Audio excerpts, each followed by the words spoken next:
Lundi 22 juillet 2019, direction le Bénin avec Fraternité qui titre que ce pays est le premier producteur de coton en Afrique. L'AIC reconnaissante envers les braves producteurs béninois. Politique avec le confrère de la matinée, après avoir étudié les injonctions illégales du ministre de l'Intérieur et de la Sécurité publique, l'USL refuse de faire du faux et oppose un refus ferme et catégorique, lit-on en manchette de ce journal. Le matinal, lui, profite pour révéler que Lionel Zinsou risque 12 mois de prison avec sursis pour dépassement des frais de campagne, faux et usage de faux. Au Burkina Faso, le quotidien L'Information pour tous offre sa une au groupe parlementaire CDP qui, à propos du respect du calendrier des sessions par le gouvernement, estime que l'exécutif n'a aucune considération pour l'institution parlementaire. Le pays, lui, fait un triste bilan en matière de circulation routière, 7263 accidents avec 80 décès enregistrés à Ouaga en 2018. Et situation sécuritaire avec l'Express du Faso, qui dit que plus de 9000 déplacés internes sont en urgence d'aide humanitaire. En Côte d'Ivoire, avec le jour plus son lit, RHDP, après la mise en place des instances, Ouattara donne ses premiers mots d'ordre aujourd'hui.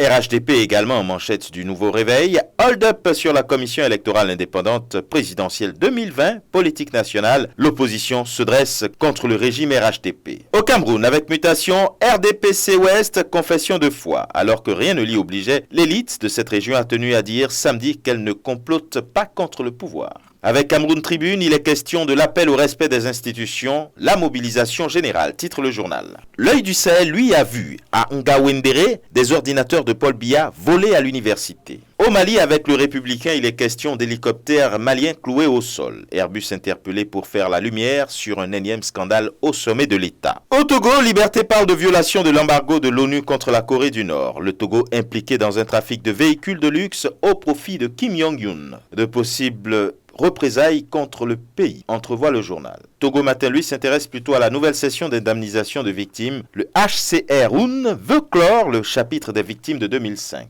Et enfin, au Sénégal, le retour des Lions fait la une de tous les titres. Avec l'As, accueillis comme des héros, les Lions gagnent le cœur du peuple. L'enquête, lui, propose à ses lecteurs le décryptage d'un triomphalisme. Accueil triomphal des Lions avec Tribune, les joies de la défaite, titre le journal. Et le soleil de luire ce jour avec 20 millions de francs CFA offerts à chaque Lion. C'est en substance le geste de Macky Sall lorsqu'il recevait les joueurs à leur retour de la Coupe d'Afrique des Nations Égypte 2019. Dakar accueille ses héros dans la liesse, titre Réumi. Retour de Cannes samedi avec Vox Populi on lit, défait au Caire, les Lions triomphent à Dakar. Avec Wolf Quotidien, retour triomphal des Lions, le peuple rend hommage à ses héros. Le Témoin Quotidien lui titre, Cannes 2019, lendemain de défaite, accueil en or pour des médaillés d'argent. Et enfin avec Tribune Sport on lit, Macky Sall adoube les Lions après la défaite, un moule découragé. Et ce sera tout pour aujourd'hui. Bon début de semaine, à demain.